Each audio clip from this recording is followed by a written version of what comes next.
live from Augusta. You're watching News 12 at 6 o'clock.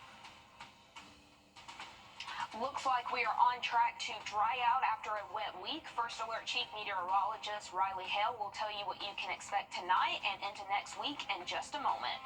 Good evening, I'm Sydney Hood. As the school year approaches in Richmond and Columbia County, the need for school supplies continues with multiple back-to-school drives taking place. Today at the Hub for Community Innovation, Rise Augusta partnered with the Smile for Shea Foundation for the annual Back to School at the Hub and Books for Shea event. It's one of several efforts for Smile for Shea, a nonprofit organization created by the family of Shaylin Foster. She was a student at Grovetown High School, killed in a car accident in 2018. At the event, people were able to take advantage of free health screenings and being exposed to after-school care booths like the Boys and Girls Club. Organizers say the need is real in Augusta, and today showcased that. Rising cost of what parents and families have to purchase for school, it just continues to go up. So anything we can do to help them get them started. And then Lori and I at Rise are also committed to making sure we provide supplies throughout the year, because we know they run out. And so we want to be able to make sure anything left over from here, we continue to give out through the rest of the year. We'll learn the impact events like this have on families in the area tonight on News 12 at 11 o'clock. Also in Augusta, the Mike Costello law firm partnered with the Augusta Boxing Club for its 6th annual Knock Out the Need book bag drive.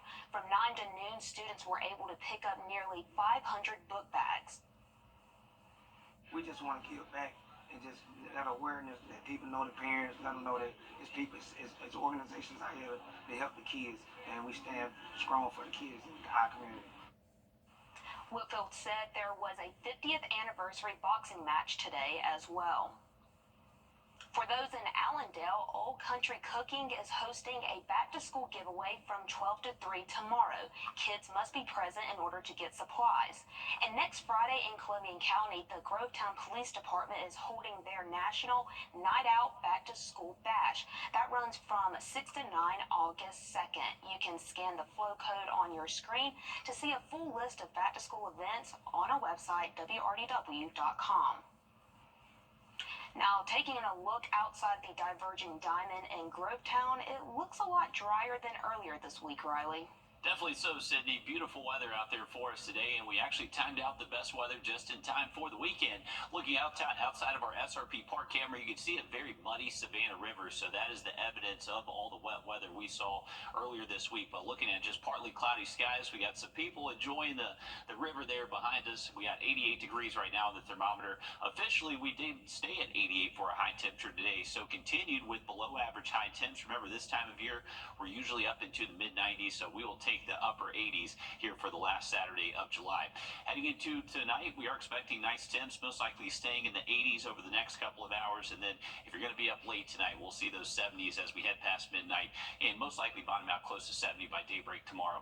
Sunday's going to be just as nice for most spots. We're expecting high temps to be close to 90 degrees. We're going to wake up near 70 and most likely just hang on to a good mix of clouds out there again, but mostly dry for us heading into tomorrow.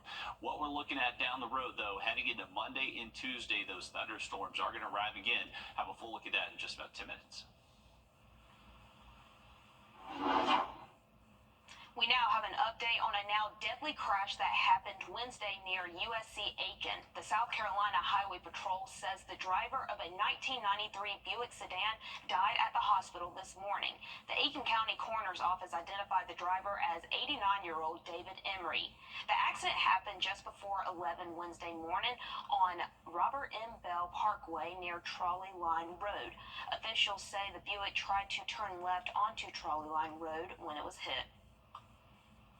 New at 6 o'clock, there is a new candidate in the Burke County Sheriff's race. Brad Kapatski announced he is running against current Sheriff Alfonso Williams as a write-in candidate. He says he has 10 years in law enforcement, getting his start in the Richmond County Gang Unit. In a statement sent to News 12, he says that winning any election is a challenge, and being a write-in is just one more obstacle to overcome. He is the lone Republican candidate in the race. And heads up, if you plan to drive through downtown Augusta tomorrow, there will be more traffic than normal, and that's due to the USA Cycling Masters and Junior National Championship criterium. It starts at 4:30 in the morning and will not finish until 7:30 in the evening. The roads around the Augusta Common are being closed. You can see these roads on your screen. Spectators can park outside the course and use designated walkways to watch the championship. Polls in the presidential race are tightening. Democrats are. We enjoyed a beautiful weather day today, and it's going to continue tomorrow, but those storm chances do return by Monday. I'm looking at that full forecast coming up.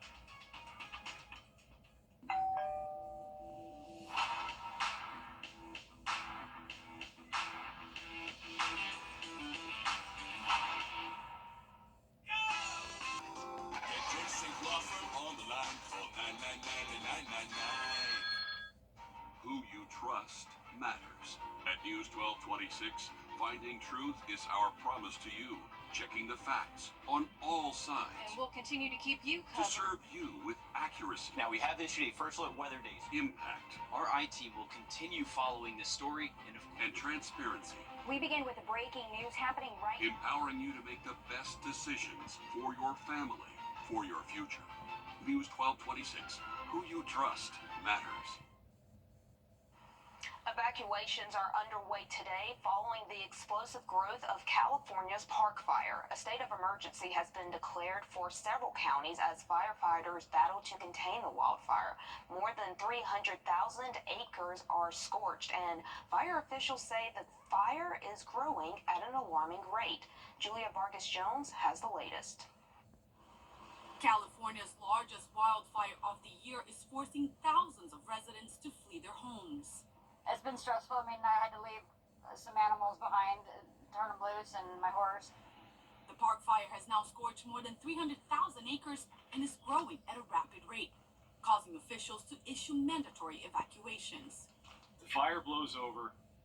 I can't make any promise or guarantee that we can get up there to save your life. This area is no stranger to wildfires. The park fire is burning just 3 weeks after the Thompson fire in Butte County burned more than 3,700 acres. The area also saw the deadliest wildfire in state history when the Camp Fire killed 85 people in 2018. Unfortunately, there's a lot of PTSD in this county because of the Camp Fire and Bear Fire and other deadly and destructive wildland fires that we've experienced. So our citizens in Butte County are very resilient. We have a lot of empathy towards them. It's very impactful. Every once in a while when we smell smoke or see smoke like that, it does trigger us. It triggers the people here in Paradise. It's just part of the, when you go through trauma, that's what happens. More than 2,400 firefighters are battling the blaze, and officials say it is growing 4,000 to 5,000 acres per hour.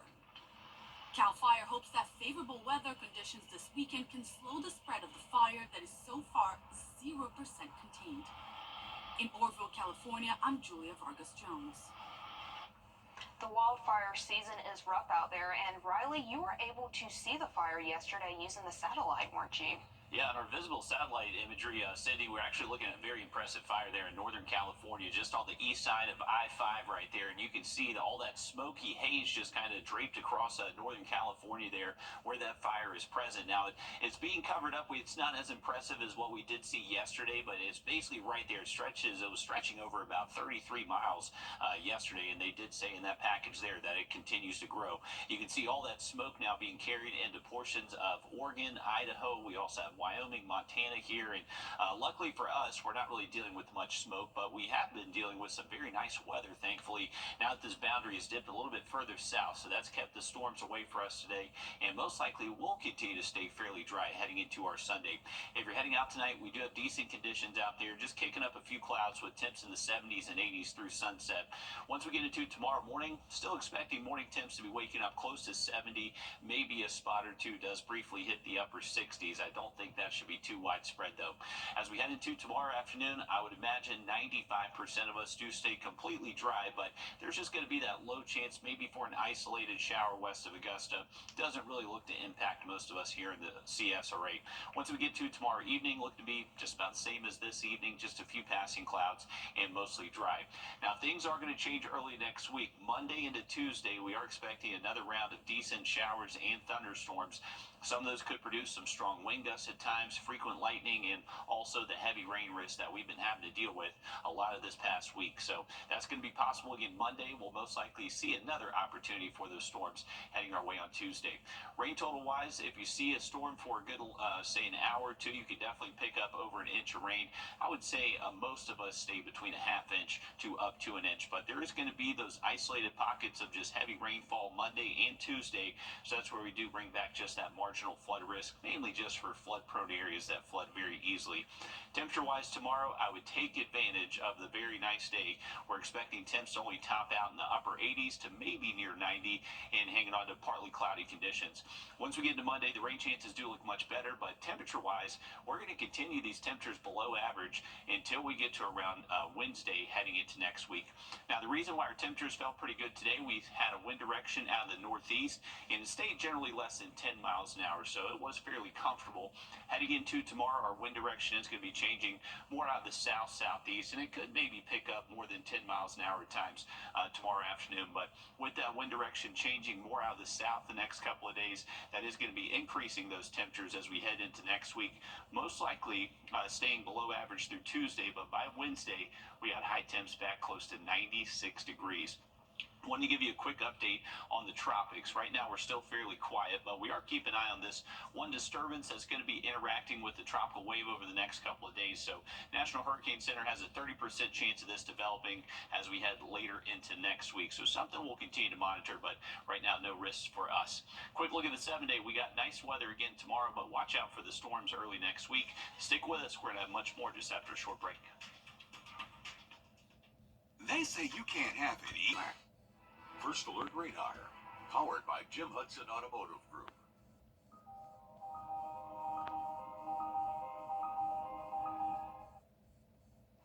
It's Disability Pride Month, which marks the signing of the Americans with Disabilities Act in 1990. CBS New York's Cindy Shu introduces us to an artist that's celebrating through dance.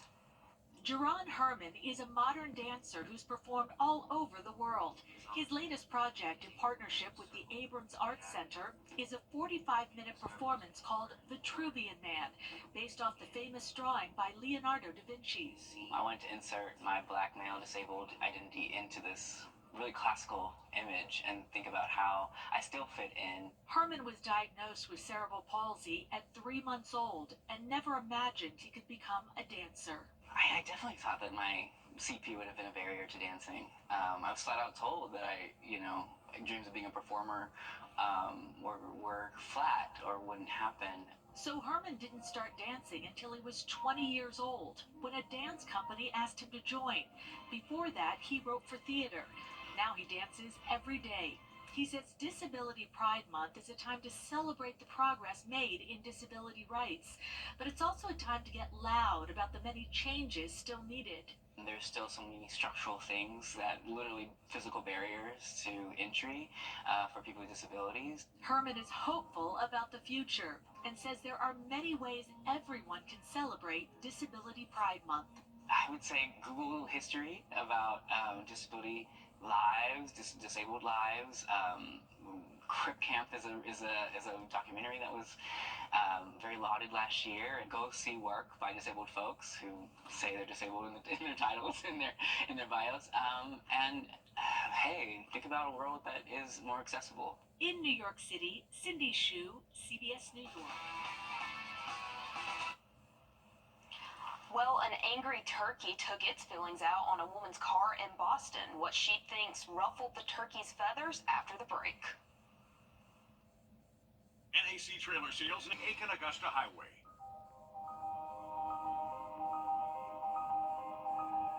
Your safety comes first with the First Alert Radar Network. First just got faster. It's a real-life case of Angry Birds. A Boston woman says a turkey attacked her black convertible earlier this month, and it was all caught on tape. Joanna Burris spoke to the woman, and it's a story you have to see to believe.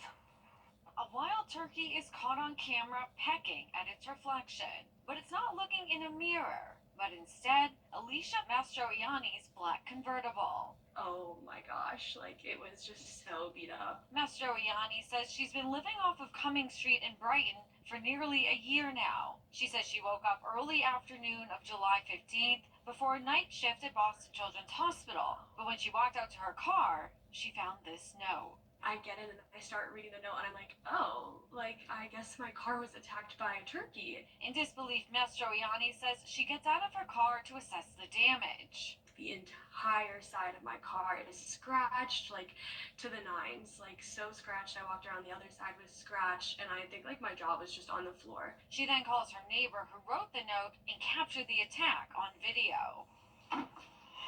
The running joke right now in my family is I've lived in like a rural farm town in Maryland like my entire life, and we have like all sorts of animals like, you know, deer, foxes, you know, the occasional turkey or peacock, but I like was preparing to move into this big like city for me, a big city, and making a list of all the things I should be prepared for, and I can tell you honestly that turkey attacking my car was not on the list. Mastroianni did a Zoom interview with us because she's currently home in Maryland visiting family and getting her car fixed. After the sheer shock of it all happening, I like put in a claim like online, and actually like parked car animal violence was an option. She says she posted the video on social media and it's gone viral with millions of views. And now all she can do is laugh about her luck. We think what happened is it saw its reflection in the car and started attacking itself. Well, she says she plans on taking more precautions, including buying a cover for her car or maybe parking it at a friend's house. I've heard about the occasional deer hitting a car, but a turkey pecking at itself, I've never heard of this, Riley. You know, Sid, we actually had a turkey here locally. I think it was off of Evans to Lock Road, kind of near Savannah Rapids Pavilion, but there was that four-way stop to where we had this one turkey that would always just kind of hang out on the road. I don't think it ever caused damage like that. That was really significant what that old Tom did, unfortunately. I know. It was all scratched up. I mean, you hear about people keying each other's cars, but never a turkey keying your car before. Well, that's the thing. Luckily, she got the note to have an explanation for what happened, because, I mean, you show up to that and you're like, what on earth happened here? So always look out for the turkeys and watch where you park out your car. Watch for deer, watch for turkeys. That's it. Especially if you're heading up to the lake. You can see a beautiful shot from our lake cam right there. But that's going to be a good spot to be for tomorrow. We got good weather sticking around for Sunday. The chance for storms does return, though, early next week. Monday and Tuesday, we got another good opportunity for it. And then the heat does make a return. That's all the time that we have for right now. Be sure and tune in for more news and weather ahead at News 12 at 11 o'clock. Of course, BrandsMart USA.